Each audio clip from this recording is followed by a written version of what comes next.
Good afternoon, viewers. This is Dr. Ashok Kumar, Assistant Professor in Marketing and Strategy area.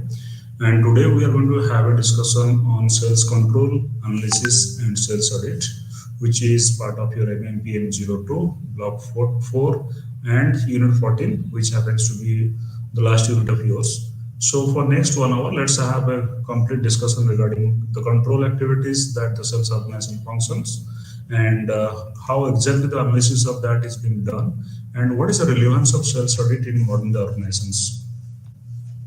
Let's understand what sales control exactly is and why is it really being practiced by many different kind of organizations across boundaries.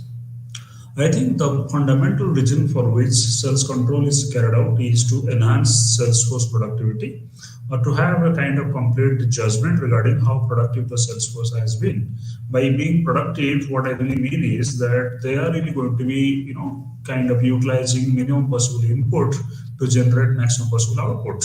So what is the input here and what is the output there? The input is probably the kind of effort, the time, the spent on getting a customer or getting a client, and the outcome is how much sale they have been able to generate. And of course, as a corollary to that, it is not simply just about trying to generate more sales and stop at that. Rather, it extends to something beyond generating sales, which I was telling you much earlier.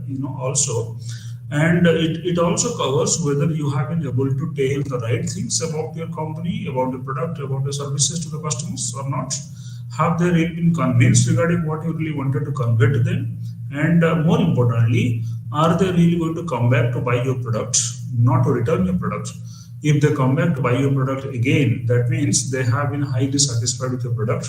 And probably with the satisfaction of the product, there lies the contribution of you as an individual salesperson as well.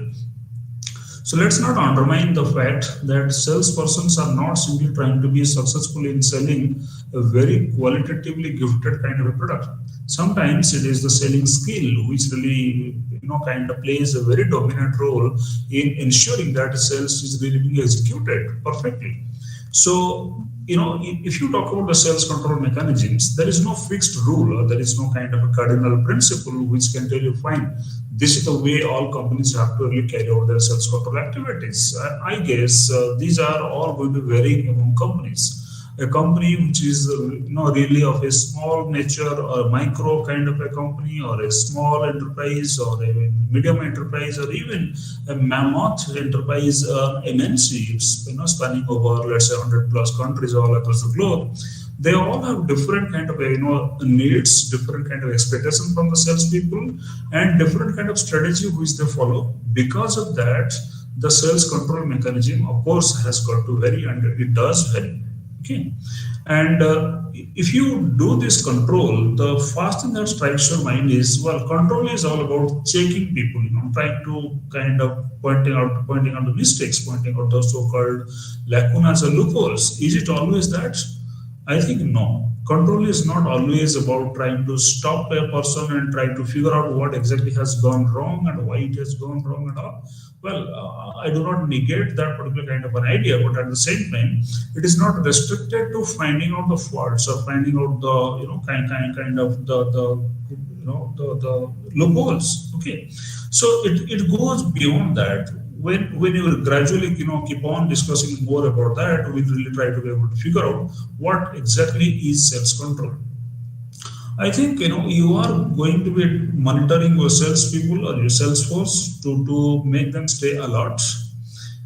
By alert, what I really mean is that they're not going to be on their toes always. They're not really going to be trying to have that feeling that, well, somebody is really always going to be looking down, looking down upon us. It is not that you are always kind of kept in a kind of surveillance mode. That's not a fact. You are going to be told, look, you are here for a specific job to be done, and you are not really going to be gravitating away from that and trying to indulge yourself in something different. That's your primary job, and to keep you reminded about your primary job, you are going to be always in an alert mode, and that alertness is going to be springing from the fact that monitoring is being done by someone who really understands your psychology, someone who really kind of thinks good of you, someone who really tries to understand that well. Here is a kind of a person who can be really groomed better, who can really be kind of made to really achieve better, and that's why he really tries to keep you on his monitor. And you are also going to be very creative as an individual salesperson, because you are always really going to have that feeling that, look, I have got to really close this deal. I have got to really try and cement this kind of a deal, you can say. When you're trying to do that and you understand that, situation one doesn't permit me to do this, I should really try to create situation two, or this particular style doesn't work in favor of me, let me really go and try the style number two, or this particular way is not the correct way for this particular individual, kind of a customer, let me move away from this particular way and try to do something else. So when you are thinking and you are really trying to be wearing different hats, that means you are trying to become creative. And when you are trying to become creative, it is really going to be giving you unwanted success, success which you never could really feel that it is really possible. And this really becomes possible because somebody was really trying to closely monitor you, closely guide you, and closely try to, kind of hold your hand and show you the world, as they say it. And it really makes you as a salesperson very consistent always. What is that consistency? You are not really going to be a star salesperson in the first quarter and a mega failure in the second quarter. Also ran kind of a salesperson in the third quarter and a very horrible, miserable flop or failure in the fourth quarter. We as companies do not want people who do not really exhibit or demonstrate the kind of consistency. I want an average performer and I want to level him as an average performer, but I must see that he is consistently doing this. That means he's putting in the same kind of efforts and he is having his own limitation. Because of this, he cannot really go beyond that. Then I, as an organization, have to got to decide, well, what kind of training is required for this particular person, what kind of motivation is really required, who should be really giving the training, and who should be really at the other side of the table to really try and inspire him or motivate him. That's my job. I want consistency of efforts. Results, as they say, is not always in your control. You are not going to be controlling every kind of uncontrollable variables. For example, there is a kind of a situation like a famine coming in, or a drought coming in, or some kind of natural calamities, or some kind of war situation happening in a kind of country or in a kind of place where the purchasing ability of the people or the masses really goes down. You can't help it. As a salesperson, you have got to accept this fact and try to be more creative in trying to rethink your ideas, rethink your kind of presentations, or rethink your pitching, so that you can really try to come up with a better solution or a better answer the next time you are going to be facing the same kind of customer groups. You have again got to carefully design the sales control mechanism to avoid damage to performance.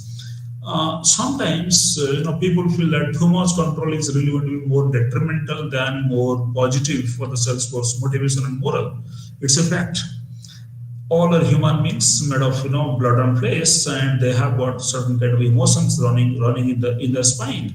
So when you have this kind of a feeling that, well, I have been closely monitored, people don't trust me anymore, I'm not a part of this particular organization, I do not have a say in this organization, I am just subjected to kind of close monitoring, close surveillance and stuff like that. People really don't believe that I have got some abilities. When you start becoming a kind of a negative person, so to say, or a person who is really going to be more tilted towards negativity in terms of his performance, in terms of his achievements and all, than being positive, then that self-doubt really creeps in. And when self-doubt creeps in, you can't help it, but your performances are going to be falling by wayside. There is no second point, second opinion about that. Now you have got to understand that sales control is really required for doing this, for enhancing the productivity of the sales force, one. And like I told you, it really varies from a company A to company B to company C, across countries, across a size and kind of capacity and all. And salespersons are going to be always alert and creative and consistent because of this monitoring mechanism really being carried out. And well, effective system is crucial for both salespeople and the company. I told you that the company is as much dependent on the salespeople for its own performance, for its own growth, for its own kind of rise in the market.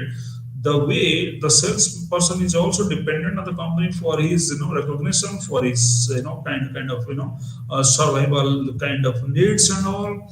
So it is a mutually dependent kind of an activity. It is not that the company is leaning too much on the salesperson and the salesperson is not really leaning too much on the company. It's a kind of a two-way process. You are dependent on me as long as I am really going to be delivering to you, and I am really going to be a good star performer. Because of that, you are really in need of me. I mean, this is a kind of a mutual thing that really goes across. Now let's understand what is the importance of sales control system. Well, you have got to design an appropriate, control system. Now, what is an appropriate control system? You cannot be unfair to a group of people because maybe you don't like their face, or because they really don't fit into your kind of religion or your kind of caste and creed, or something of that sort. You are going to be absolutely fair and honest and transparent for people who are part of your organization, irrespective of their kind of like kind of affiliations and all. So you are not really going to be judging people by their affiliation, color of their skin, or by the color of their country of origin, or whatever, right? Okay. No, you are now trying to tell to your all salespeople groups that look, I will be treating you all people with all fairness in my mind and all fairness in my action. Now you cannot really try to differentiate between a performing and a non-performing person, because somehow the performing guy really meets your kind of affiliation and all. Those days are gone. Now everything is really becoming transparent. You are absolutely open and out in the public. Liberal or strict systems can harm performance. If you are too strict about your kind of control, or you're too liberal, it's like a country club. People come and go, people do not do any kind of work, you really close your eyes to that. People are absolutely working extra hard, you are not rewarding them or benefiting them. In any case, you are not showing any kind of positive concerns for your own people. Is it going to work? Most probably no, because of the simple fact that people have to be told, or people have to really be made aware regarding what exactly are their responsibilities. Why should they really be working? What is expected out of them? If they do not know this clearly, then probably they really do not have a sense of purpose or a sense of direction to really do things and all. Now you cannot really tell, look, they are all grown up, mature, professional people, they should know exactly what is expected out of them. Sometimes it really doesn't work that way. You have to sometimes bring people into your line of thinking, into your style of performing and all, and then expect that all the people are really going to be getting lined up according to your thought processes and delivering values for your company. That is true. Now you are going to be preventing unnecessary mistakes and encourage corrective actions. You are going to be making sure that the mistakes which can be avoided has to be avoided. You cannot really carry on doing the same kind of silly mistakes day in, day out and still feel well. I don't really feel like punishing my people or really finding fault with my own people. Their finding fault is necessary, because these are the mistakes which can really be corrected before they really occur. Now, this is happening because somewhere down the line, someone is really pretty complacent about what is expected out of him. He is aware what is expected of him, but he doesn't really kind of care for it. So being aware and being careful are two important things that you really want to inculcate with all your salespeople, working for you.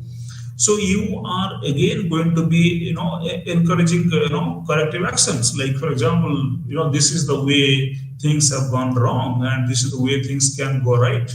And I know this is the way things can go right. You are persuading people, you are pushing people to adopt the second way, and try to understand that, well, things can possibly go right if I really go and do this and this. Control is not about finding faults, but guiding and improving. This is the most important thing that our organization should really understand. Control is not about finding faults. As human being, we have this tendency of fault finding. If you count 1 to 10 and skip one particular number, 7, you really counted well, 1, 2, 3, 4, 5, 6, 8, 9, 10. People are not going to appreciate that you have really counted 1 to 10 and completed it. They're going to find out, well, you are going to be counting, you have really forgotten to really take that particular number 7.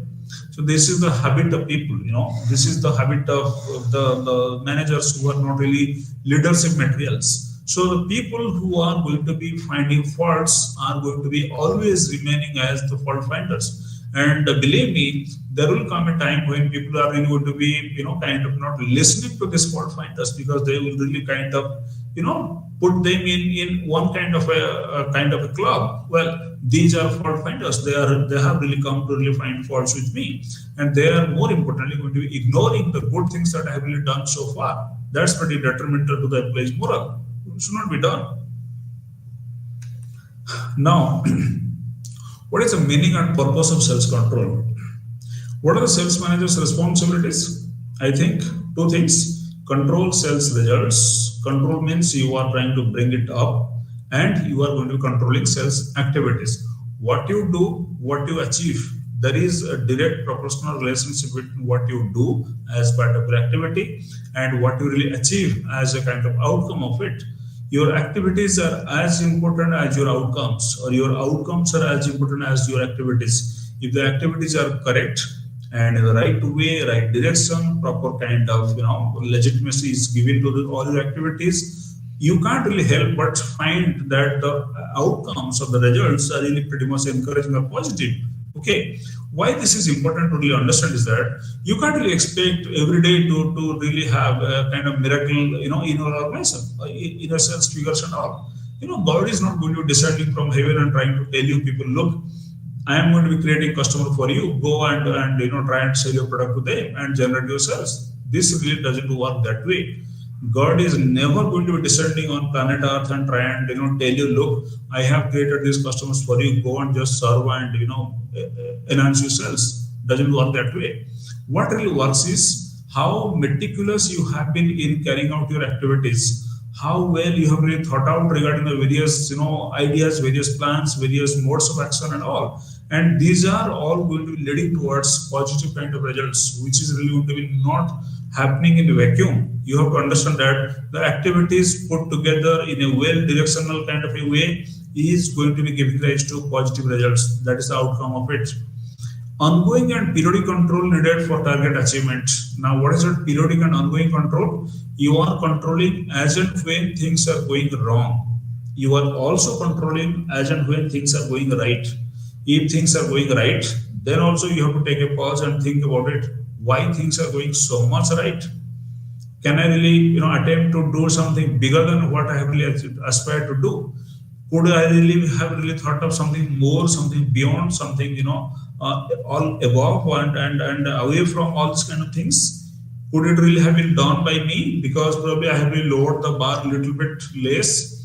Can I really hike the bar or raise the bar so that I can really achieve even more, because my employees are more capable, my products are really qualitatively the superior most in the market, my company enjoys enough of credibility in the market. That's why I can do whatever I want. Maybe sometimes you feel that you could really have raised the bar, which you unfortunately didn't do.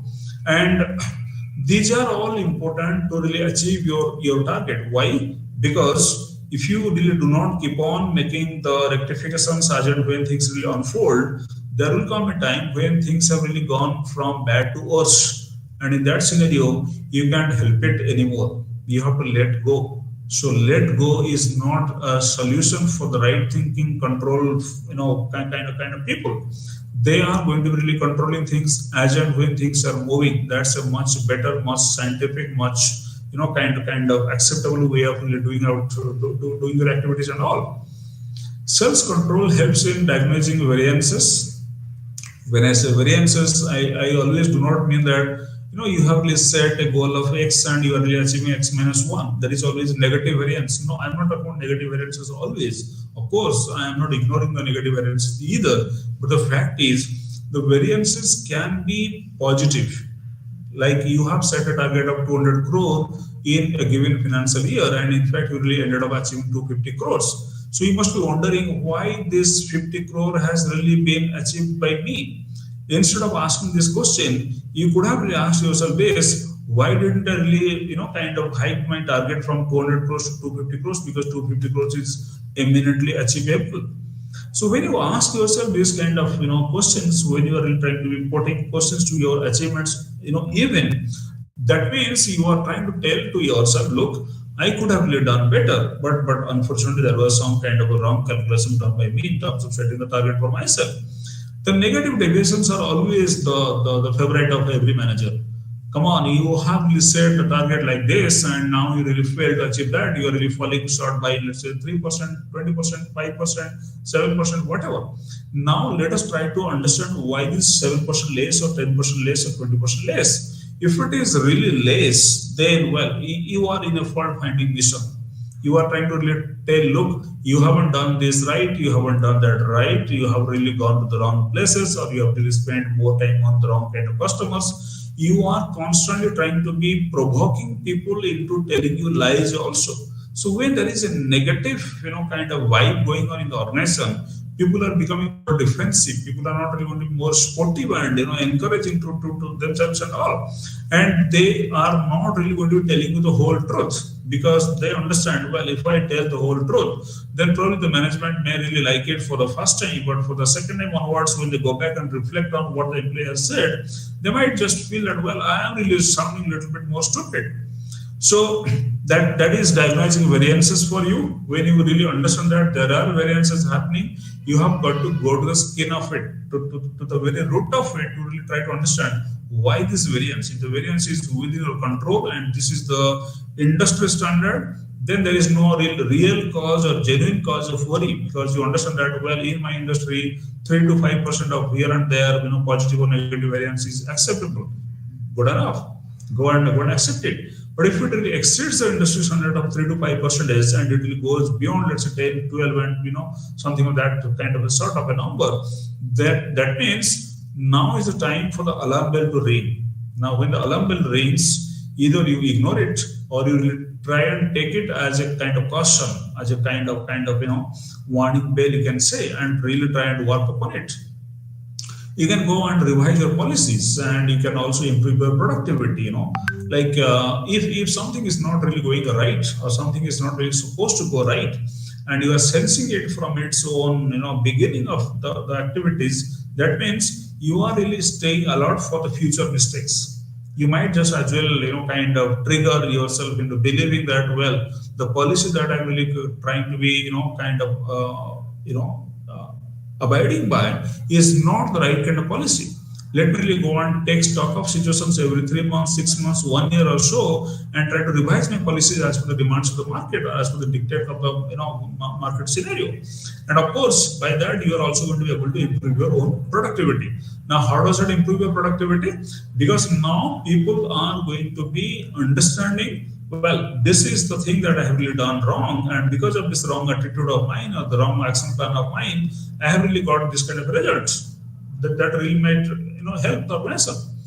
Sales control system setup steps. Just give me a few seconds.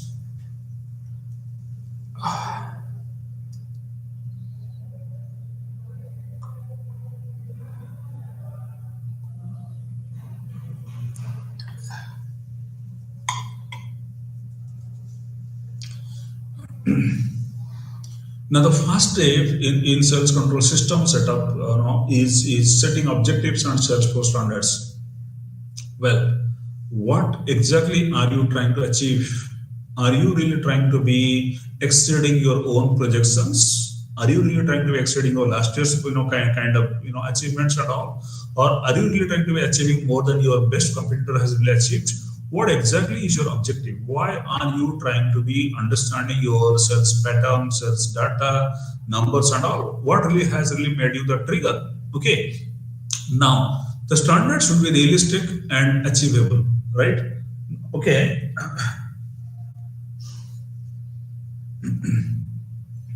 The standards should be realistic and achievable. When I say realistic, you understand that there is a nationwide problem going on. Imagine in COVID days, there is COVID, going on in the whole country, and every industry, every trade, every business is affected by that, directly or indirectly, right? And in that kind of a scenario, you are still expecting that whatever you are achieving before COVID breakouts, you are still going to achieve the same thing. This is just a kind of closing your eyes to the stark reality of the market. You cannot do this. You have got to understand that there is a market situation which is quite different from what it was 2 years back or what it will be 3 4 years down the line. Now you have to really try and take stock of things in a different kind of light and try to understand that this is a temporary phenomena which may not be really giving me the right kind of results for as it was being really expected earlier, and you have got to be having the humility to accept it. Now, that is what I say as a realistic standards and of course the achievable standards. If you are trying to say that, well, you are the number 9 player in the market and the number 1 is there who is having, let's say, 53% market share, and you are the number 9 which is really having, let's say, 6% market share, and you are really going to be competing overnight with 53% market share holder, which is the number 1 company in your industry, and try and surpass him in the next 2 3 years. This is a kind of unachievable kind of standard you are setting for your own salespeople. This is incapable of trying to generate the motivation level of your own salespeople, for the very simple fact they are not stupid enough to not to understand that there is a huge gap between 6% market share and 53% market share, and it really cannot be breached in 2 3 years time. So my company is trying to unnecessarily pressurize me into achieving things which are unachievable. I will not really be feeling motivated enough to do it, because I know that this is not only difficult to achieve, this is impossible to achieve. Now this is realistic and achievable standards. Then you are trying to come up with numerical and measurable values. Now what is that measurable and numerical values? If you say go and give your best, go do great things, achieve great sales, this really means nothing to me. What is good, what is great, what is nice, what is something kind of to feel proud about, these are all very subjective words which cannot be really quantified. What is great for you, it's not great for me, it's average for me. What is exceptionally good for you may not be really exceptionally good for me, because you are number 16th company and I am number 2 company, and there is a huge difference of approach, orientation, feeling, policies, frameworks, everything in terms of 2 different companies really operating at two extreme spectrum of the entire kind of thing. Now what I want to tell is, what I really want to make you appreciate is, well, you are going to be establishing standards for measuring actual sales performance by both quantitative as well as qualitative standards. Now, what is a quantitative standard? You are trying to be judging a salesperson based on his performance. And how do you rate the performance? You rate the performance because of the number that is really being assigned to a particular salesperson. Like, for example, how many units of this particular X product has really been sold by salesperson A in territory B? Volume is numerically expressible.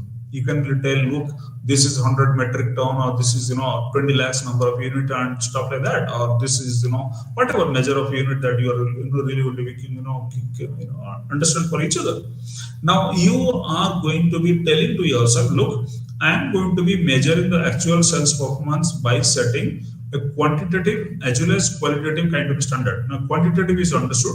You are going to be really evaluating people based on the numbers. More the number, more smarter is the salesperson.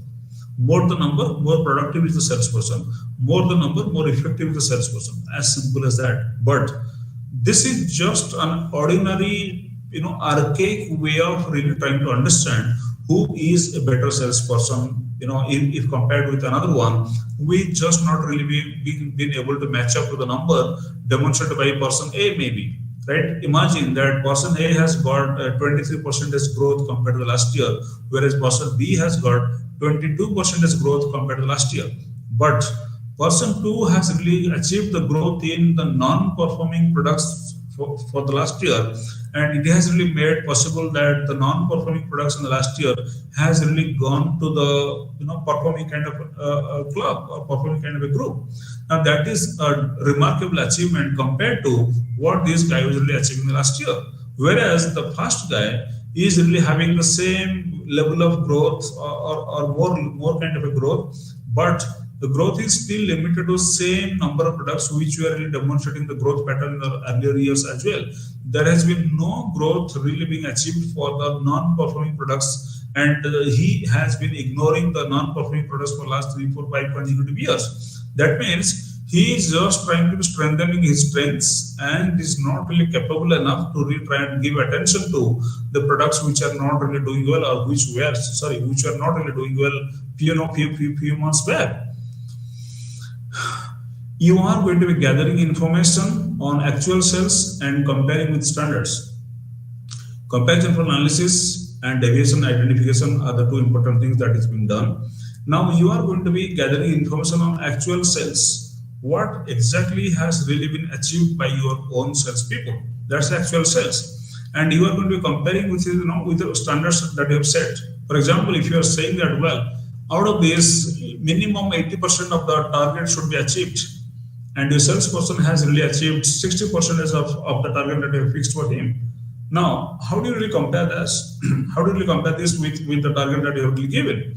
The actual sales and the standard that you have set, if there is a gross deviation, there is an exceptionally, kind of huge kind of deviation, that is going to be a great cause for concern. You should really be very, very alert towards that kind of a deviation. How come this is really possible? How come you are really going to be achieving only 60% of what you are supposed to achieve and all? This is unacceptable. You can talk about that. You can also compare for analysis, and of course you can really go and identify the deviations regions. If you compare, you are really going to be getting the correct information, like where exactly have you gone wrong. Product A versus product A in territory X versus product A in territory Y, or product A, B, C in territory X and product A, B, C put together in territory Y.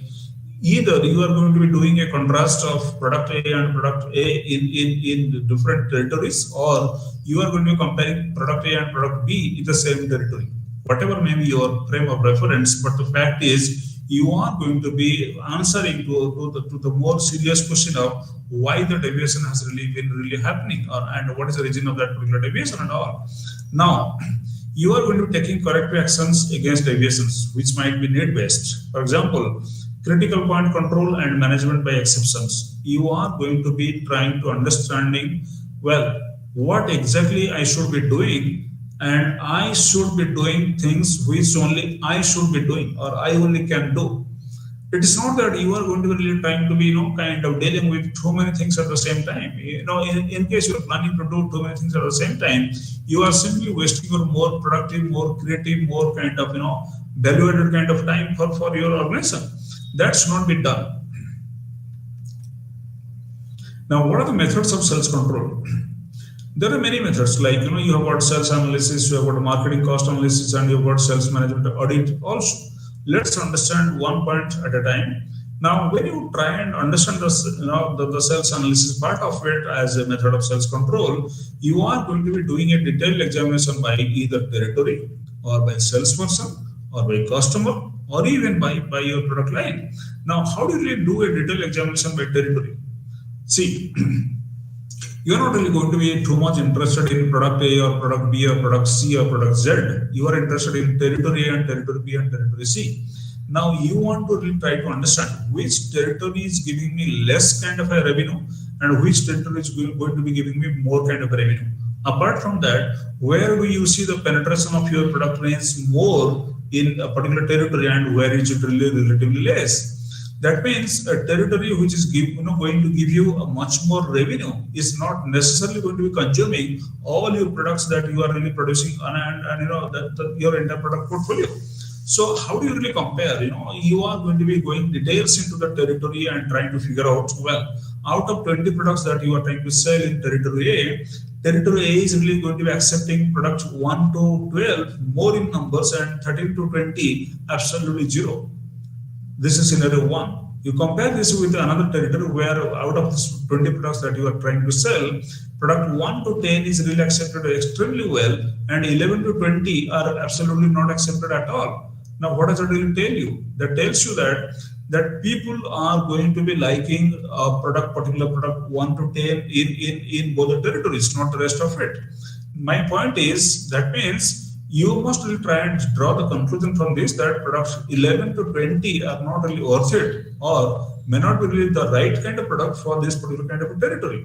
Either you change your territory for this kind of a product, or you take this product out, you take this product out from this particular kind of a territory.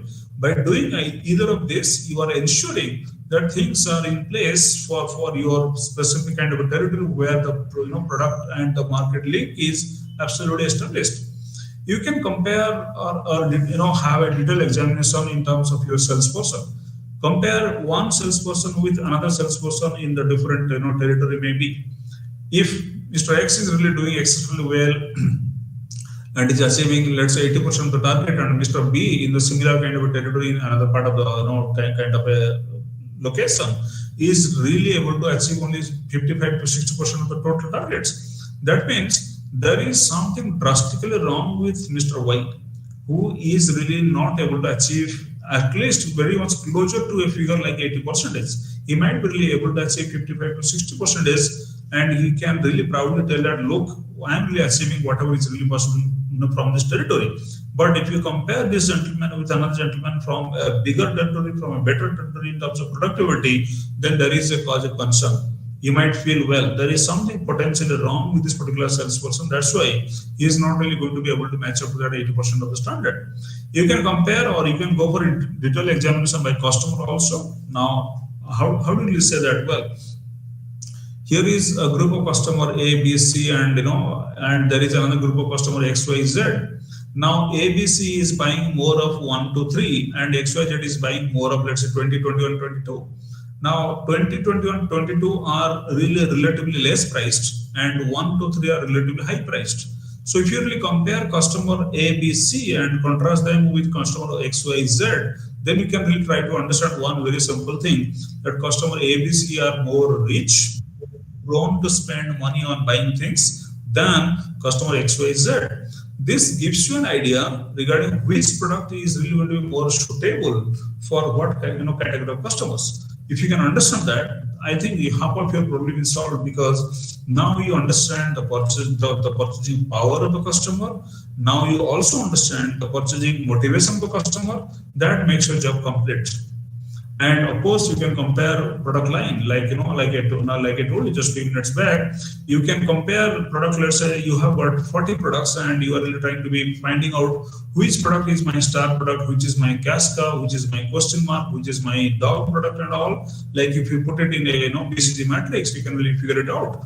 Now you understand why a product, one particular product is a star product, the rest all are either cash cow or your question marks or your dogs kind of products. Now you can really try and be very clear. Well, my question mark is more in number than the question mark of my competing company in a different territory or a different kind of market. That is really going to be giving you a lot of insight regarding what is wrong where and how things can really be fixed. The other principle that really comes to my mind is in sales analysis is, just give me 1 minute.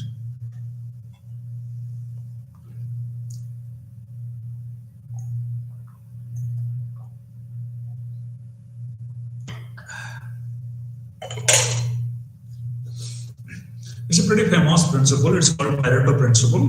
It is otherwise known as 80:20 principle. Now, what is that 80:20 principle? If I really try and go deep into it, it's not part of your course curriculum for the timing, but just let me spend 1 to 2 minutes on that. This 80:20 principle is a pretty interesting principle in the sense that it tells you 80% of customers contribute for 20% of revenue, and 20% of customers contribute for 80% of revenue. That's pretty interesting.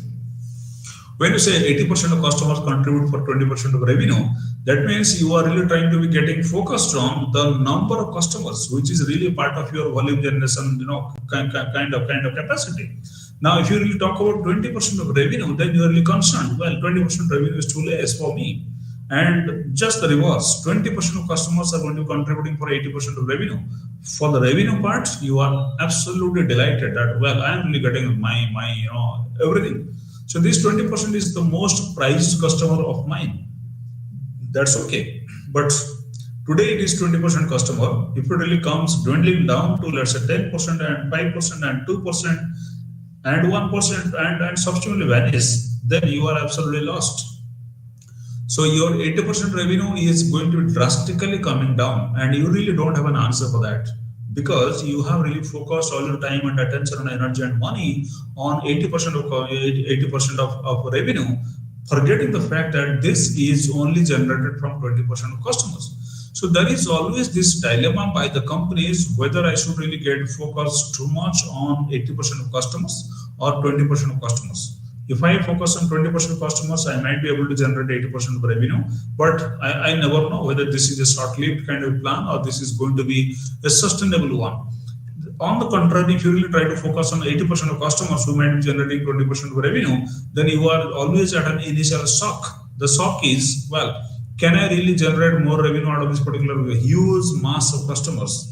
And what if the huge mass of customers will come down from 80 to 60 to 40 to 20 to 10 and stuff like that? Well, you have got to take a bet. You have got to really try and accept the challenge of whether you go for 80, I mean the percentage of customers, or you go for 20% of customers. The choice is always yours, and it is always decided by what is exactly the focus of the company and what is the purpose for which the products are being really created or really being generated, by like services. Okay, then you have got this iceberg principle. Now, what is that iceberg principle? It is pretty common sense, kind of a stuff. What is visible and what is not visible. What is visible is very much less, very much insignificant compared to what really lies beneath. Now, what lies beneath is huge. It is humongous, you can say, right? Okay. Now, if you see that whatever is really being controlled is a very minuscule kind of a thing, and what is not really being given attention is really much bigger than what is already visible, then you are really inviting, kind of question marks for your own kind of plannings and all. Now, are you going to be really interested in finding out what is really lying beneath, or you are going to be operating it with what is really visible to you? As usual, like I said, in 80-20 principle, it all depends on the company that you represent, the value system that you do have, the things that you follow, the practices, the principles that you possess, and a whole host of other things. Now, the second thing that I really want to focus on is marketing cost analysis. Now, what is marketing cost analysis? You are going to be examining costs associated with sales efforts. What is the effort that has been given by the salesperson is really worth of. It's not about always numbers, at the end of the month, at the end of the quarter, at the end of the 6 months, or 1 year, one financial year. You are going to be really trying to figure out who has been able to generate what kind of number. That is perfectly fine. You should really understand the importance of number, but the numbers always do not tell you the whole story. To get to the whole story, you have to go beyond the numbers. Now, if you want to go beyond the numbers, you have to go beyond sales and get into marketing. Now, when you really try to understand what exactly is the marketing cost involved, that means the salesperson starting from prospecting to suspecting to prospecting to the whole entire process of sales, the entire time and the energy and money and effort that he has spent, that also adds to the marketing cost of it. Now, the marketing money that you are spending to create a customer is also a part of the whole big, kind of a thing. Okay. Now, that is what marketing cost is. You have to again do the sales management audit. You are going to be doing a comprehensive review of the sales management processes. Now, what is that sales management process? How does it start? Where does it end? Who are the people involved? What is the process involved? What is the cost involved in it? And how things are really moving from step 1 to step 2 to step n, where it really practically ends, and the sales revenue is really being collected. So you can go for sales analysis by territory also. National target versus actual sales at regional and territory levels. Now, what is a national target? National target is, of course, the summation of all your regional and your territory kind of targets. Okay. Now, if your regional target is not achieved, your territory targets are not achieved, your national target can never be achieved. Okay. As I told you, this is just kind of summation of it. Now, if you say that within your territory, within your region, the planning that you have done, the target that you have fixed, that in itself is a little bit skewed, little bit too much in favor of the company and too much in favor of asking for the moon. In that case, you have got to understand that, well, this is not going to be a total comprehensive representation of the sales target that I should really be giving to my own sales people, which is not really, based on any kind of realistic study. It's not really going to be based on any kind of tangible evidence of the sales really can, which can really be generated and all. Okay. You can go for sales analysis by salesperson, like I was telling you, performance comparison of salespersons in the North Territory. For example, you can talk about quotas, you can talk about actual sales, and you can talk about performance percentages, many things, like for example, you are taking the whole big territory of North. I'm talking about the country of India, and you are really trying to be comparing salesperson A in one part of the territory with B in the other part of the territory, but all A and B belong to the Northern Territory. Now, what you really try to understand is what is the quota that has been given to them.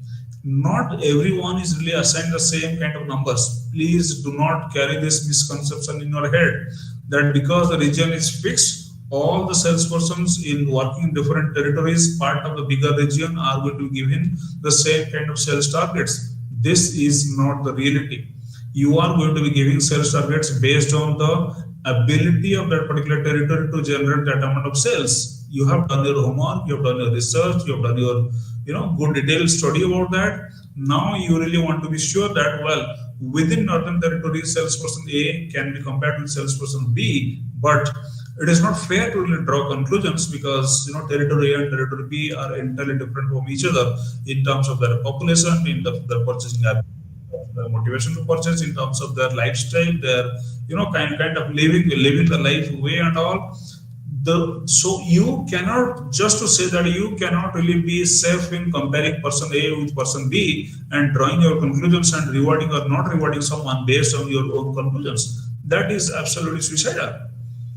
Sales analysis can be done even by product line, like Gulani's sales performance by product line. Like there is a company which is selling desktops, laptops, paper cutters, spares, and consumables. Now you are comparing your sales of desktop, contrasting this with laptops, again with paper cutters, again with spares and consumables. Now this is something pretty horrible.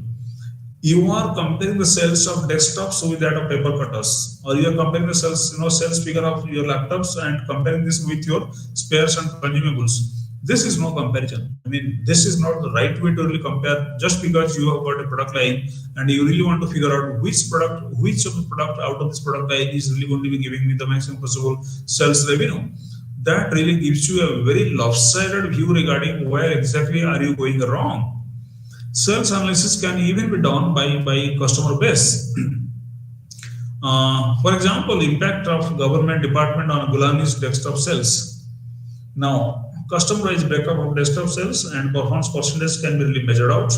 Now you can understand, well, this is client, industrial customer A, and that is industrial customer B, and industrial customer A is generating more sales compared to industrial customer B. So you are more prone to spending your qualitative time on industrial customer A than spending it on industrial customer B. Why do I say that? Because you are really trying to be figuring it out which customer, whether it is industrial customer or a normal customer, is going to be generating more revenue for you, and who is really going to be a lasting customer for you. That is the way to really try to study it. You can really try to study the sales analysis by studying it over time. Year till date, YTD, or year on year, YOY, or month till date, MTD. These are analysis for temporal control. You have got to ensure sales and profits align with the sales budget over time. Now you are trying to compare. I think this is the most rational, logical sounding kind of way of really trying to compare, have your sales analysis year till date, year on year. These are all two fundamental ways in which many organizations really try to compare their own sales, kind of figure it out. Now, till now, I have been able to achieve this. This is YTD, year till date. And if you really compare last year's performance with this year's performance and really try to make up your mind whether you are in the right track or not, whether you have really been able to do justice to your sales figure of this current year or not, then the most fundamental base against which you can really compare yourself is the last year's data. what was the performance in the last year and what is the performance this year, what is the performance for the last 5 consecutive years, and what is the performance that I expect to be really happening in the next 5 consecutive years. These are all the nice, good, scientific, kind of comparison basis against which you can really compare and really try to draw conclusions about it.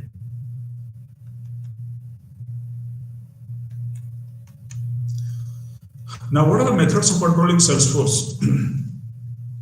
There are different methods for monitoring Salesforce efforts. Like, for example, applicability depends on criteria, areas, and aspects for measurement. What are the widely used methods? Let's try and get focused on these methods. Maybe 8-9 methods are there. One is establishing sales territories. How do you establish sales territories? Okay. You are going to be present in the whole big country, India. Now you are going to be present in all the territories, district-wise, region-wise, zone-wise, state-wise, or how? How do you really make a conclusion? Look, I will be present in this number of places. That is a pretty good metrics to really understand. You are going to be allocating sales quotas. Like I told you a few minutes back, that each territory is not really going to be behaving in an exact homogeneous way.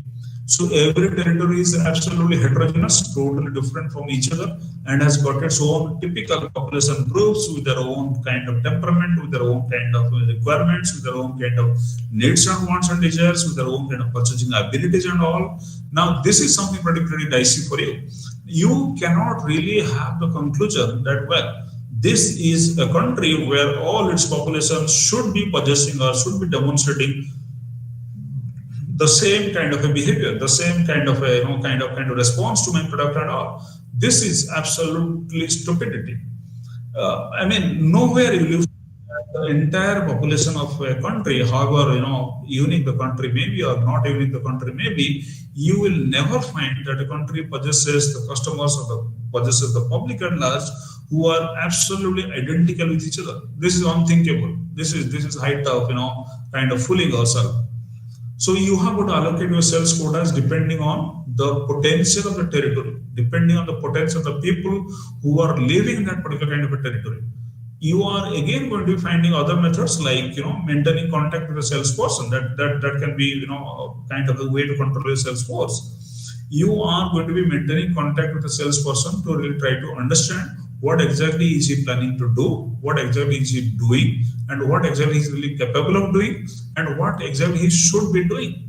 Sounds pretty theoretical maybe, but if you really go and talk to any sales manager or any successful sales manager, I would say, he will tell you the same story again. He may be in a different kind of way, maybe he's going to rephrase it, but the fact is that the moral of the story remains the same.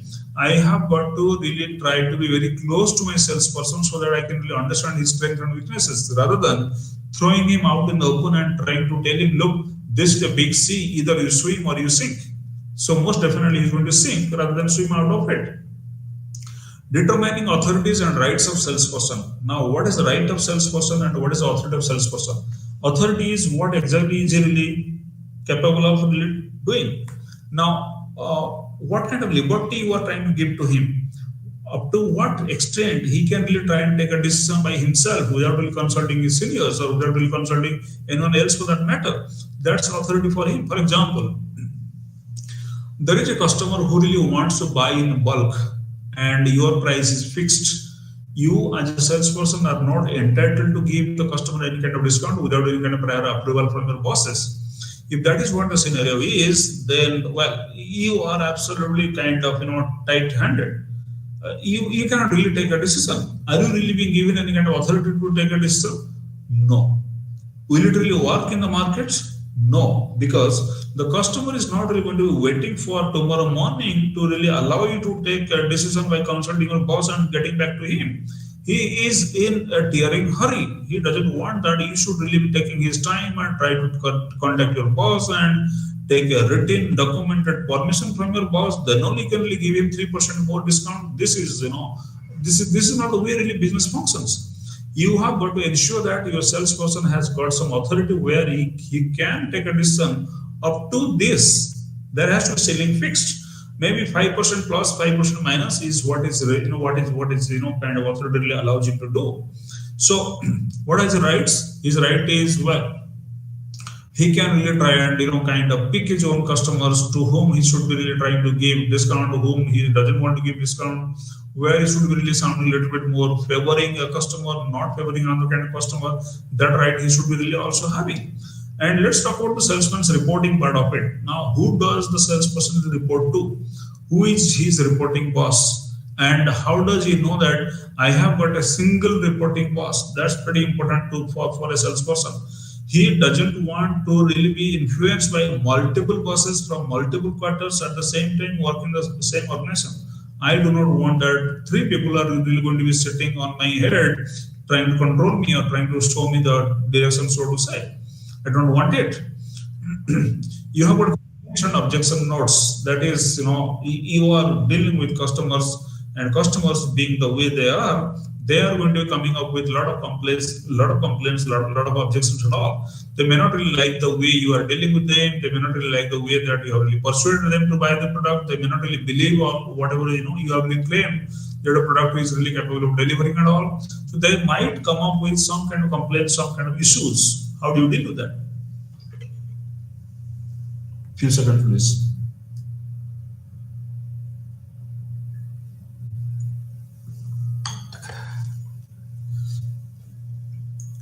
So you are also going to be analyzing the sales expenses. How much cost is being incurred to generate a lead, to generate sales? How much money has been spent, to put it pretty bluntly, what amount of money has been spent to create a customer, and whether the customer who has really been created so painstakingly by the salesperson is really going to be retained by him or not, whether he has got enough of CLV, customer lifetime value, or not.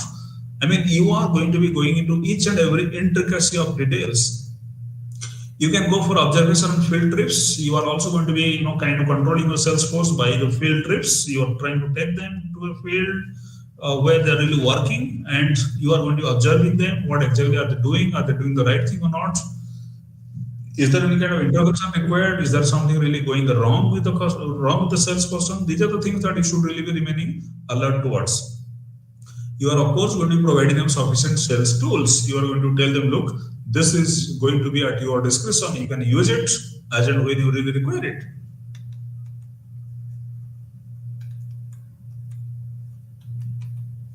Now let us understand the marketing cost and its analysis.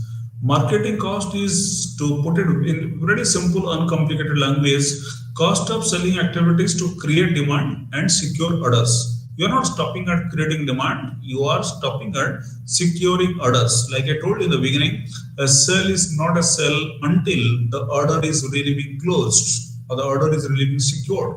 Creating demand is pretty good, but the demand should also be getting converted into generating sales. So attainment of target sales volume is only one part of sales objective. Like I kept on telling you so far, marketing cost analysis again is going to be a detailed examination of cost and its impact on sales volume. Have you spent more to get less, or have you spent less to get more? It always even can go beyond this. More and less game is just a part of the bigger game. The more bigger game is, more greater game is, have you really been able to create an impact with the customer or not? It is not about generating volume sales or generating revenue sales. It is about creating impact. Has you really impacted the life of the customer so that he is automatically getting drawn towards you? That's pretty important. That cost include your salaries, your commissions, your advertising expenses, maintenance, bad debts, discounts, everything that you possibly can do to really try and create a customer and retain him and retain his loyalty. Approaches in marketing cost analysis can be full cost approach, like you are allocating all cost to products, customers, and categories, or you are going to be determining profitability by subtracting all cost from sales. Either way, whether it is a full cost approach or it is not, you are going to be allocating all cost to your products, your customers, or your product categories. There can be another approach like contribution margin approach, where you talk about focusing on variable cost and allocating them. You understand the difference between fixed cost and variable cost. Variable cost is the cost that you incur as and when your activity is really is getting facilitated and all, and the fixed cost is whatever remains with you as you really start your own marketing activities. You are going to be leaving fixed cost unallocated to avoid conflicts. That is what you are supposed to do.